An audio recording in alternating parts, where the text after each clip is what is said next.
The first speaker, who represents Germany, is Henryk Broder, and Henryk is a journalist, TV personality, and author as well. And his latest book is called The Last Days of Europe. And I think that's what you're going to talk about today. Say Goodbye to Europe, a very optimistic title.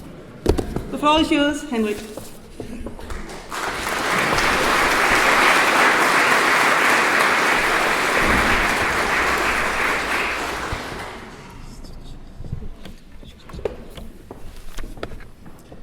Good afternoon, ladies and gentlemen, dear friends. I hope you don't mind my casual outfit. I just try to improve the image of Germany.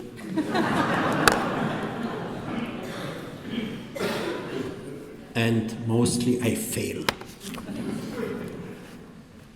Thank you very much for the introduction. I'm really pleased being here. Copenhagen is one of my favorite towns in Europe, number 2, just after Amsterdam. And the spirit that prevails in Copenhagen is something that I always enjoy coming to Copenhagen, especially when coming from Berlin, which is a great city, but full of stress and daily fighting. We came today together to mourn the passing of our peninsula called Europe, located at the western edge of Asia, home to more than 500 million people, and the homeland of French Revolution, German philosophy, Scottish Enlightenment, Italian pasta, and Danish design. Europe did not perish overnight, nor was it hijacked by gangsters or buried by an earthquake or washed away by a tsunami. It is still on the map. You can see it, you can touch it, but only physically. Mentally, culturally, and in terms of self-esteem, Europe has committed suicide. It was a slow and painful death, organized and orchestrated by those who have devoted their lives to promoting peace, love, tolerance, and multiculturalism. In spite of being a fortress of education, culture, and science, Europe has surrendered to a force that is deeply entrenched in tribal traditions, dominated by ideas which are as outdated as the open fire in a cave. Since some religious nuts imposed a fatwa on Salman Rushdie in 1989, we, the brave ones, are busy protecting and defending freedoms which are totally natural and should be taken for granted. 400 years after Galileo Galilei, 200 years after Voltaire, 150 years after Henry David Thoreau, and only 50 years after the events of Prague Spring. 10 years ago, after Jyllands-Posten, as mentioned, published its Mohammed cartoons, we had to witness an epidemic of cowardice and surrender, disguised as respect for religious feelings. I will not go into details. You remember what happened in Denmark, France, Great Britain, Sweden, and other countries of the so-called free world. But I do remember countless discussions with my leftist and liberal friends in Germany who were ready to sacrifice their lives fighting for women's rights, gay rights, animal rights, and the right to receive alimony by the welfare system of the state. But when it came to making fun of Muslims, they became culturally highly sensitive. I still hear them saying, freedom of expression is most important. It's a holy thing. But it has to be used responsibly. Responsibility was the catchword of the day. Not everything that can be done or said should be done or said. Self-restraint is necessary, to maintain social peace in the society. We had the same discussions earlier, after the murder of Theo van Gogh in Holland, and recently after the massacre at Charlie Hebdo's in Paris. Restrain yourself was the bigoted message directed not at the killers and their friends, but at the artists, writers and editors who came out in support of Kurt Westergaard, Ayaan Hirsi Ali, Fleming Rose and other Fundamentalisten der Aufklärung, fundamentalists of the Enlightenment, as one staff member of the Frankfurter Allgemeine Zeitung put it. And I was really very proud to be in the crowd of the fundamentalists of the Enlightenment. The message, do not provoke the crazies, they might get angry, was well received. Especially in Tehran, Riyadh, Kabul, Aden, and in the hinterland of Baghdad and Aleppo. I also remember the chieftain of the Protestant Church in Germany, Bishop Käßmann, saying it would be better to pray together with the Taliban than to bomb them. Unfortunately, the Taliban did not pick up on this offer, and Bishop Käßmann had to resign after she was caught driving under the impact of alcohol and not stopping at a red light. Only 3 weeks ago, basically yesterday, our Chancellor Angela Merkel gave a lecture at the University of Bern, Switzerland, where she received an honorary PhD. In the following question and answer session, Mrs. Merkel was asked what she intends to do to protect Germany from Islamization. A very simple topic question that has to be asked every day. What she intends to do to protect Germany from Islamization. Mrs. Merkel seemed to be stunned for a second. Then she answered the question by saying, I condense her words, if someone is afraid of Islamization, he or she should go more often to the church or read the Holy Scriptures. This neglect of an existing problem, resulting in a silly statement, was already mind-boggling. But even more shameful was the public response. Mrs. Merkel was praised for her courage and wisdom. This, dear friends, is in a nutshell the state of affairs in today's Germany. Appeasement, preemptive surrender, and an attitude toward the rest of Europe which the Hungarian Prime Minister, Mr. Orban, quite rightly described as moral imperialism, moralischer Imperialismus. Where do we go from here? Some of you may think there is still some hope behind the horizon, that things have to get worse before they can get better. I don't think so. You cannot turn the clock back. If you keep an eye on recent events in Germany, you know that Germany is ready to receive 1 million refugees this year, almost all of them Muslims, and most of them young males not used to restrain themselves. And slowly it dawns upon my fellow Germans that there is a problem even Germany cannot cope with. 1 million refugees this year, maybe another million next year. Where do we house them? How do we feed them?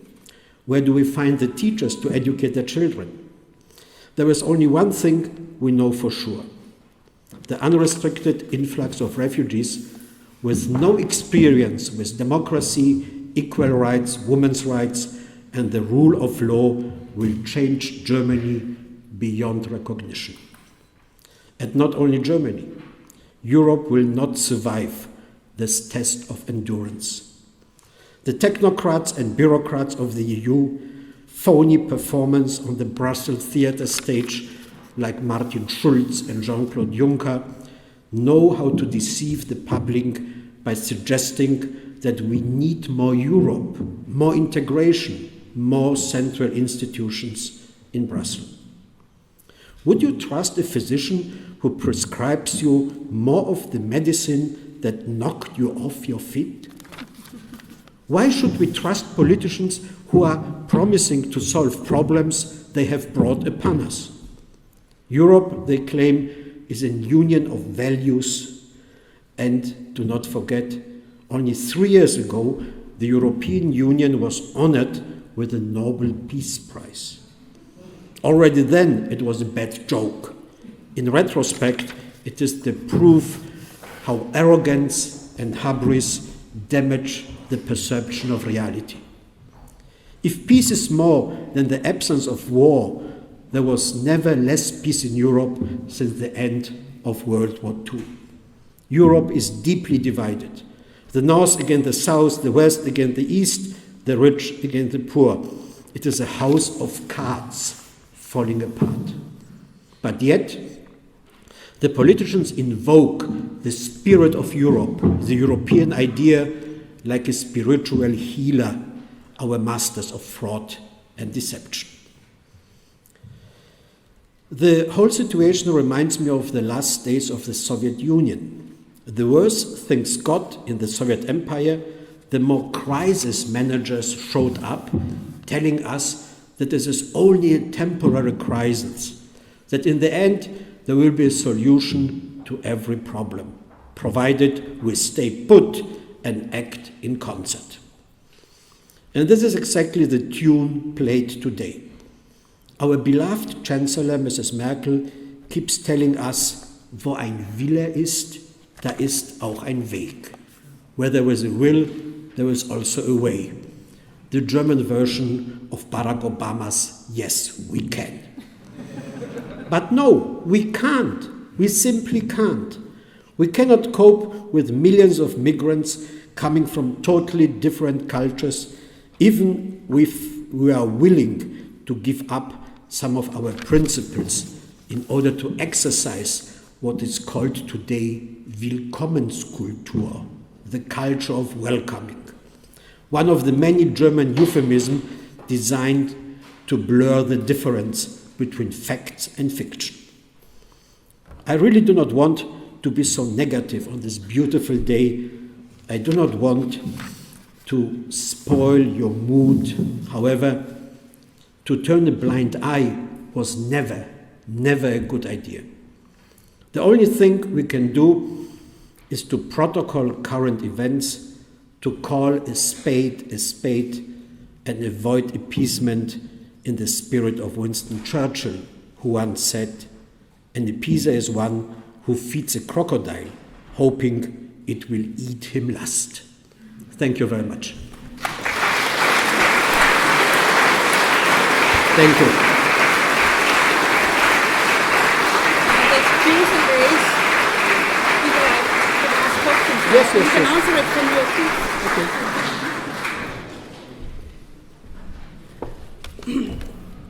Thank you, Henryk. Thank you for spoiling our mood. Now we have 10 minutes for Q's and A's, questions and comments for Henryk. Anybody who wants to say something, to ask something? Now is the chance. Jan? Yes, my name is Jan. Just wait a minute for the microphone. Yes, very glad to have a German representative here.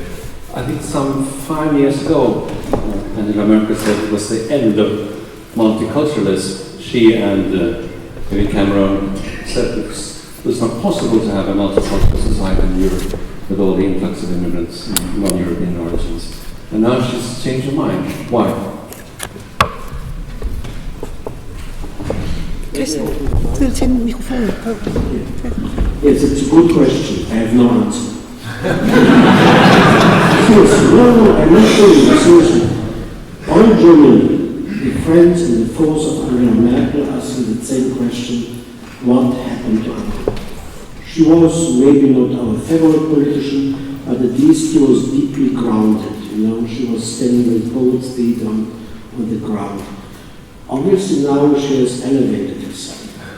And I really think he resembles the captain of the Bounty, Captain Bligh, who was so much impressed with himself that he started to act like a god, neglecting all rules of behavior and all rules of engagement.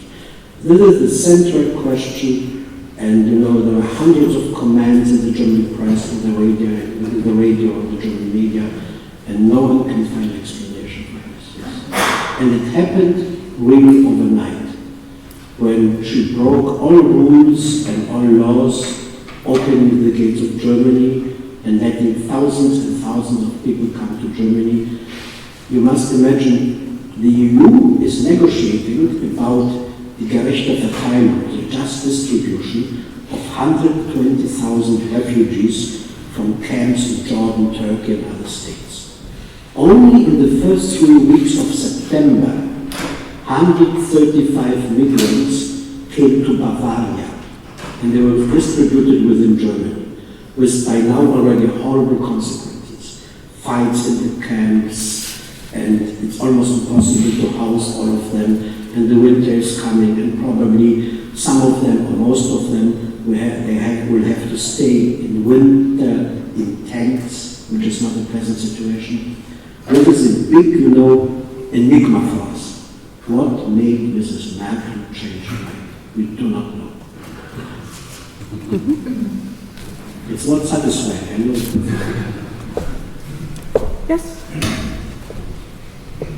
Hey, so I'd like to quote something and get your observations on it. I saw an interview with a Swedish journalist, and he said that in Sweden, assimilation was considered a Nazi term, and that immigrants are not supposed to assimilate, and Swedes are supposed to learn from immigrants.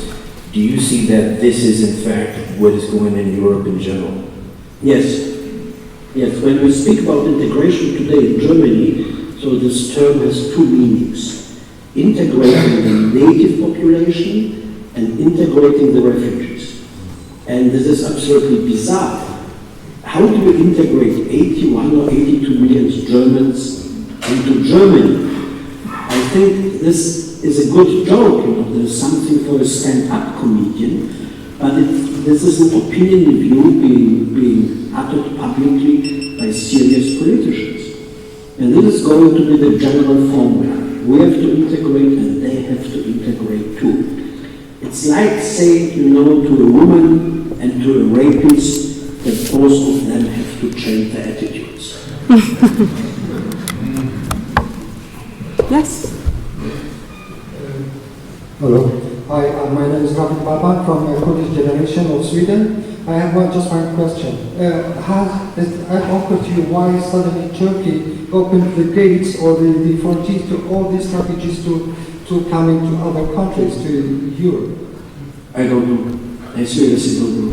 I don't understand Turkish policy at all. That is one of the mysteries in the mind of Mr. Erdogan. No idea. So I am as curious as you are. Okay. Keep.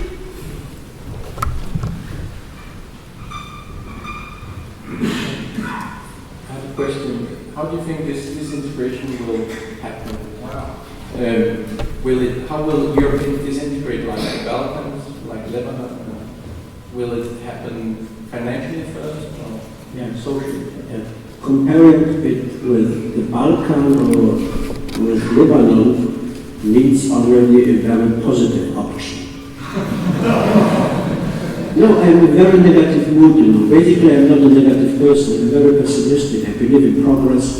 And if someone tells me things used to be much better 50 years ago, so I just can tell him, go to a doctor and tell him he should treat you as he was treating his patients 50 years ago. And then we will forget all the nostalgia. But in this case, I'm very, very pessimistic. Because strange enough, first of all, I'm very much in favor of intervening. Already 4 or 5 years ago, I thought, and I said it publicly, we should intervene in Syria. But at that time, other politicians were very afraid of I don't know how to say it, Flächenfeuer, spreading the violence all over. Now we have it overdosed. So you cannot do things today you forgot to do yesterday. This is one thing. The other thing is that Europe, of course, disintegrates because millions of people on the way to Europe who do not share the basic ideas of social life in Europe.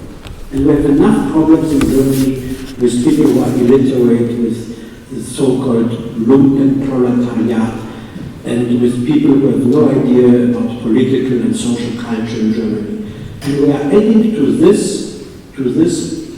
amount of people, another big number of people who think totally differently in terms of family, of equal rights, of politics. I found a story 2 or 3 days ago in a paper, I think it was Unveiled, where a Syrian family, mother, father, 5 children, were moved around from one camp to another, and then finally they ended up in Berlin, and the mother of the family said, "We love Queen Angela, but Germany is not good to us." So this is the situation of people coming from authoritarian regimes. We have to love, the monarch or the patriarch, the guy heading the state, because what you do and what you receive does not depend on your merits or your work. It depends on how close you are to the head of the states. And this attitude is prevailing with our new migrants. And this will change the face and the fabric of European society too. One last question in this session. My name is Kjøk Eklund. I come from Norway, representing only myself and my expenses. And anyway, when listening to Henryk Broder, I remembered reading Albert Custer in the 1950s, and Custer was, among other things, a good analyzer of European history. You really recommended that we record for posterity of the sad state of affairs of today so that we can remember them. Custer summed up the history of Europe as a lot of up and down situations, and came to the somewhat optimistic conclusion that irrespective of the sad state of Europe, Europe had always managed to recover. Do you see anything we could do, provided the worst predictions materialize? What can we do then to get Europe to rise again? I would like to have some advice to give to my 9 grandchildren. Thank you. Yes, I love Arthur Koestler as much as you love him, but that does not mean that he was right in what he predicted 50 years ago. And coming from Germany, with this unbelievable history of Germany, I know that predicting the future is a very difficult job. Predicting the past is much easier. Now, I can't tell you what we can do. I am not good in giving advice. I can only see, that Europe is on the wrong track. And I ask myself, why? And this is a question now that should be posed not to politicians, but maybe to psychoanalysts. And I think Europe is obsessed with a desire to get guilt, to get rid of some kind of guilt. This may be a very different feeling in France. They lost their colonies after World War II, and it's different in Germany, who still are, expecting some punishment for the bad years between 33 and 45, because they know they were never really punished. So the motives and the reasons are different. But there is one prevailing feeling. We are the bad ones because we live in luxury, in affluent societies, and it's a common saying in Germany that we are living at the expenses of others. So now we get the chance to share everything we have with the poor ones, and at the very end, the poor ones will not have more, but we will have much less. Thank you.